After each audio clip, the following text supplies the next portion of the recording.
7 जुलाई 2024 आज भगवान जगन्नाथ की रथ यात्रा निकाली जा रही है और हम दोनों भाई मेडिका हॉस्पिटल के बाहर बैठे अपनी बड़ी माँ की अंतिम यात्रा की तैयारी में लगे।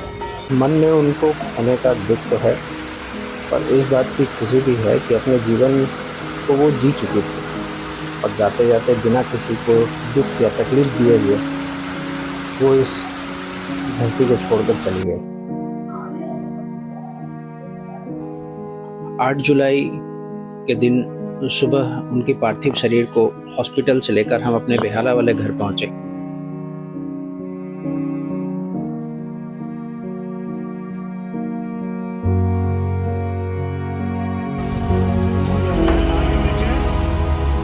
और जितने भी रिश्तेदार और आस पड़ोस के लोग थे वहां अंतिम दर्शन के लिए इंतजार कर रहे थे।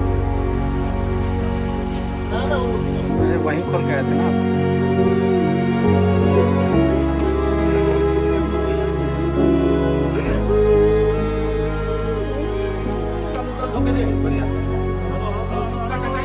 घर पर जो भी विधि करनी थी वो सारी पूरी कर हम नीमतला घाट के लिए बढ़ चले।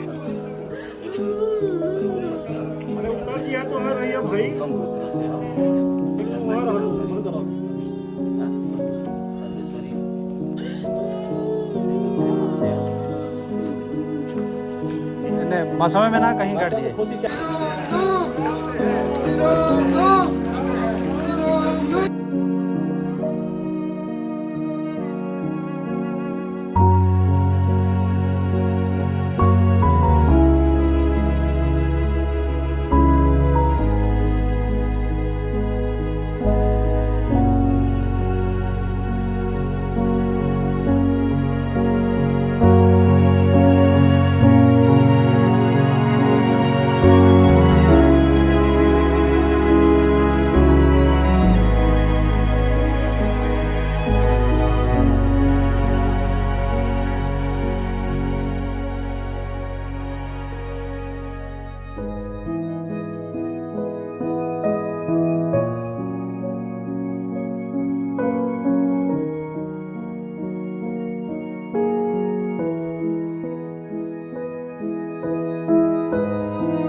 कृष्ण जीवन का खेल समझाते हुए कहते हैं, जैसे जीवात्मा की इस देह में बालकपन, जवानी और वृद्धावस्था होती है, वैसे ही अन्य शरीर की प्राप्ति होती है।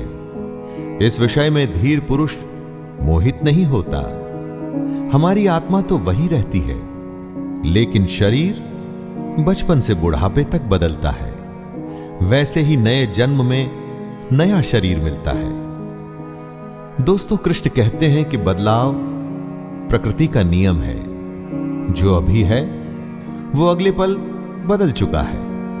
आपको चाहे वो दिखे या न दिखे, आप उसे महसूस करें या न करें, जब बदलाव नियम है, ऐसे नियम के लिए फिर दुखी क्यों होना? जो नहीं बदलता उसे कहते हैं आत्मा। आत्मा की इस परिभाषा को ध्यान से समझ लीजिए। शरीर बदलता है दोस्तों, आत्मा कभी नहीं बदलती।